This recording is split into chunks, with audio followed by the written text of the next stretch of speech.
Alors, bonjour Marianne Grandjean. Voilà, Bonjour, alors on va parler de BookWidget, ouais, un d'exerciseurs, exerciceur, ouais. exerciceurs en français. Ouais. Pour les surdoués, non, c'est vrai, c'est Non, non, surdoué. c'est lui qui est sur. En fait, quelque part, ils ont créé des banques d'exercices, enfin des différents types d'exercices. Moi, je dis qu'il est surdoué parce qu'il s'adapte vraiment aux besoins de tous les enseignants. Et donc, ils vont vraiment voir, ils vont proposer des activités qui permettent plein de choses. Donc, c'est dans ce sens-là qu'il est surdoué, c'est qu'il est intéressé par plein de types d'activités différents. Il va y avoir plein de types d'exercices possibles. Et donc, c'est là il est surdoué parce qu'il fait vraiment, il gère de A à Z tout ce qu'on peut demander d'un exerciceur. Ok, donc c'est un exercice qui est disponible sur le web, on le Oui, précise un peu. ouais. Alors à l'origine, en fait, c'était fait pour insérer des activités dans les iBooks. Ça, c'est l'origine. Et donc, ils ont développé toutes des activités interactives à insérer dans des livres numériques. Et puis, après, ça s'est développé. Et là, maintenant, ça s'intègre bien dans les plateformes. Et donc, voilà. Au départ, c'est une société flamande, donc Oui. belge, néerlandophone. Et donc, voilà. Et là, ils sont bien développés. Ils sont intégrés aux différentes plateformes les plus répandues, Smart School, chez nous en Belgique, Google, Microsoft, etc. Donc, voilà, ça s'intègre bien. Ça propose plein d'activités. Ok, donc bien entendu, c'est facile. Franchement, c'est assez facile à prendre en main. Ouais. Ouais. Il y a plein de pistes qui sont proposées dedans. En fait, on crée un type d'exercice et puis on Il y a des suit ce qui modèles, est des écrit, choses quoi. comme ça peut-être. Énormément de C'est modèles. ça. Énormément de Ok. modèles, ouais. Donc ça demande quand même pas mal de boulot de préparation. Oui, un peu, oui, mais pas plus qu'un autre. En fait, si on connaît déjà Learning Apps, on sera tout de suite à l'aise avec BookWidget. Ok, donc pour les gens qui utilisent Learning Apps, c'est plus ou moins Oui, en du fait, même niveau, quoi. oui, même niveau de maîtrise, je dirais franchement, il n'y a pas besoin de plus. Non, franchement, parfois on va un peu. Je dirais, il y a un tout petit peu de code, donc parfois on doit mettre des choses entre crochets, des choses comme ça, mais franchement, ça ne demande pas énormément de maîtrise. Oui, pour adapter un petit peu à ce qu'on veut Ouais, faire. voilà, effectivement. Bien. Donc tu l'utilises dans ta classe dans quel but? Pour évaluer les élèves, pour les entraîner? Qu'est-ce qu'on peut faire avec? Vraiment à plein de niveaux, ça peut être pour des choses très dirigées, donc ça peut être pour un test diagnostic en début de dossier sur quelque chose, voir le niveau des élèves, ça peut être comme évaluation formative, ça peut être comme drill, comme entraînement d'une compétence, ça peut être plus créatif. Donc moi j'ai vraiment exploré ça en période de confinement comme beaucoup de profs, logique. Bien sûr.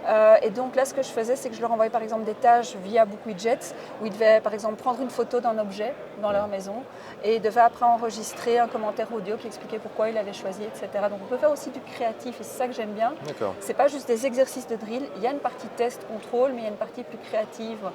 Par exemple, on peut partager un tableau blanc avec une image de fond et l'élève doit annoter, commenter, etc. Donc c'est vraiment, ça permet énormément de choses. Une sorte de pad, c'est ça? Oui ou pas? Oui, Non. c'est ça, un peu un tableau blanc distribué, quoi. D'accord. Et après, le prof collecte tout, il peut faire un feedback individualisé, ou il peut repartager avec la classe, il peut...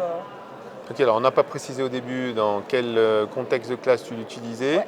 Niveau de classe, alors pour la Belgique, c'est C'est à 5e, 6e secondaire, Et maintenant, pour nous, donc, et en c'est 4e aussi, donc Ouais. l'équivalent du lycée, quoi, en gros, le chez lycée, nous. Ouais, pour le lycée ouais. pour la France, et le secondaire pour la Belgique. Ouais. C'est en français, c'est en Alors, multilingue?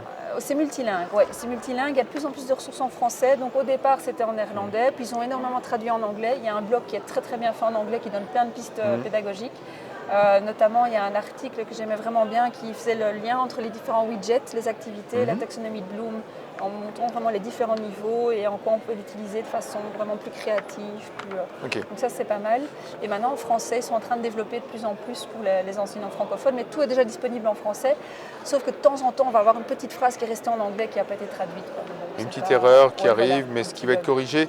Alors, ce qu'on disait tout à l'heure, donc sur, il y a une banque de modèles, il y a un Ouais. apprentissage aisé, on parle d'un blog qui peut donner des pistes outils, pédagogiques, mais ouais. il y a surtout, donc a priori, puisque ça demande de la préparation, il y a déjà des enseignants qui ont déjà bossé Ouais, dessus. ouais. Du coup, on partage un peu Voilà, les ça c'est ressources l'idée. concrètes. Alors très vite, en fait, je me suis mis en relation. On avait plusieurs collègues avec qui j'étais en collaboration, je veux dire à distance, via Facebook, etc., dans des groupes d'enseignants de langue.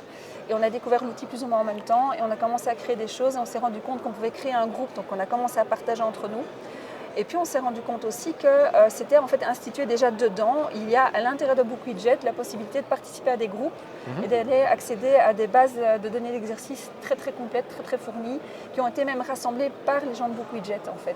Ils ont été demandés aux enseignants de collaborer, de proposer des choses, puis ils réorganisent vraiment par niveau, par discipline. Des choses très précises par discipline et tout ça. Oui, vraiment, vraiment. Donc on peut vraiment utiliser dans pas mal de disciplines, dans Oui, toutes les disciplines a et priori. en primaire aussi. Hein. Et en Oui, primaire, il y a toutes les propositions en primaire. Franchement, Donc un bel outil, ouais, ouais. surdoué.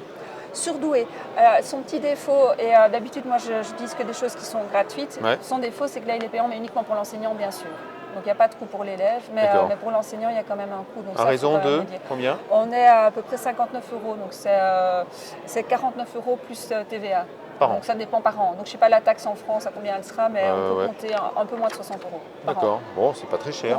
C'est pas très cher vu tout ce qu'ils proposent, et donc moi j'hésitais un peu avec les exerciceurs parce qu'il y en a plein qui sont intéressants.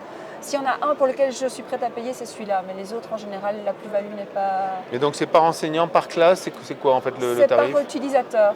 Ah, c'est Donc, l'utilisateur. voilà, donc Donc vous éventuellement pouvez si on utiliser a des pour collègues. plusieurs classes. Voilà, oui, effectivement, ça je peux l'employer avec tous les élèves que je veux, tous mes groupes de classe, c'est pas un problème.